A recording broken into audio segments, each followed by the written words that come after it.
bac qui peut sortir dedans. Il y a CAF qui peut sortir dedans. Il y a fac qui peut sortir dedans. Il y a café qui peut sortir dedans.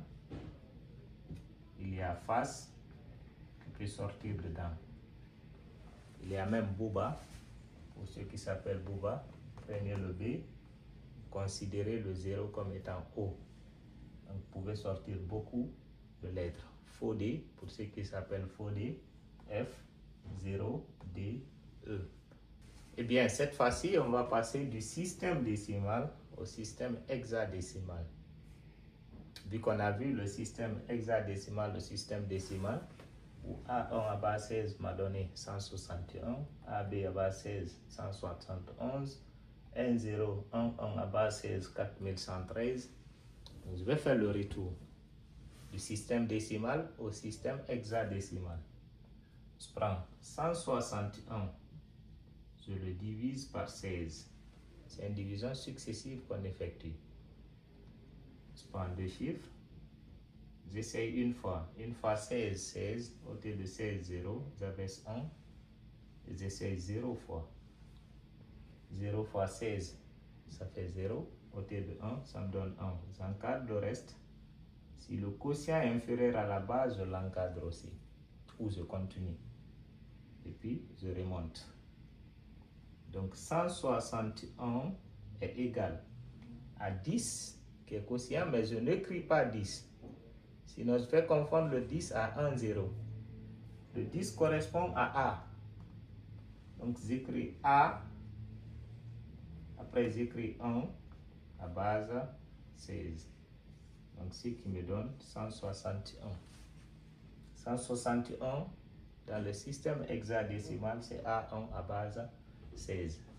171 divisé aussi par 16. Je prends deux chiffres. J'essaye une fois. Une fois 16, 16 au lieu de 17, 1. J'abaisse 1. J'essaye 0 fois. 0 fois 16, ça fait 0 au lieu de 11. 11. J'encadre le reste. J'encadre le quotient qui est inférieur au diviseur. Je remonte. Donc 171 est égal 10. On n'écrit pas 10 pour ne pas confondre 10 à 1, 0, mais plutôt A. 11. On va le confondre à 1, 1, donc on écrit B à base 16.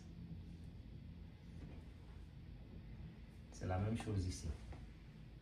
Le troisième exemple, 4113 divisé par 16, deux chiffres encore.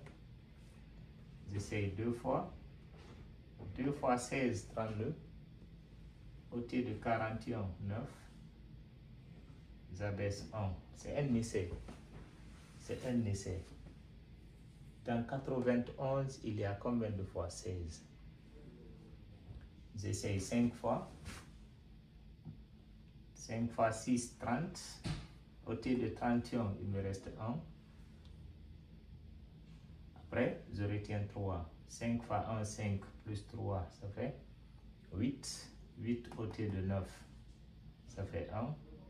J'abaisse 3. Je continue encore. Toujours, c'est un essai. Je suis en train d'essayer. Si ça ne va pas, je change. J'essaye 7 fois. 7 fois 6, 42. Au lieu de 42, il va me rester 1. Je retiens 4. 7 fois 1, 7 plus 4, ça fait 11. 11 au lieu de 16. 11 au lieu de 11, ça fait 0. J'encadre le reste. Je divise 257 par 16 parce qu'il est plus grand que le diviseur. Mentalement, je sais déjà que 256, c'est 16 au carré. Donc, je peux essayer directement 16 fois. Ou je prends deux chiffres, j'essaie une fois, je garde le reste, après j'essaie encore 6 fois. Donc, vu que je connais, je mets 16 fois. 16 fois 16, 256. Au lieu de 257, ça fait 1. Je divise encore 16 par 16. J'essaye une fois 16, 16, ôter de 16, 0. J'encadre le quotient qui est inférieur au diviseur. Et je remonte. Donc 4113 est égal à 1, 0, 1, 1 à base 16. Et c'est la même chose qu'on a ici. Donc on peut passer du système décimal au système hexadécimal, du système hexadécimal au système décimal. C'est possible. Vous pouvez aussi combiner ces lettres-là pour pouvoir vous exercer. Il y a bac qui peut sortir dedans. Il y a CAF qui peut sortir dedans. Il y a fac qui peut sortir dedans. Il y a café qui peut sortir dedans. Il y a face qui peut sortir dedans. Il y a même Bouba, pour ceux qui s'appellent Bouba. Prenez le B, considérez le 0 comme étant O. Donc vous pouvez sortir beaucoup de lettres. Faux D, pour ceux qui s'appellent faux D, F, 0, D, E.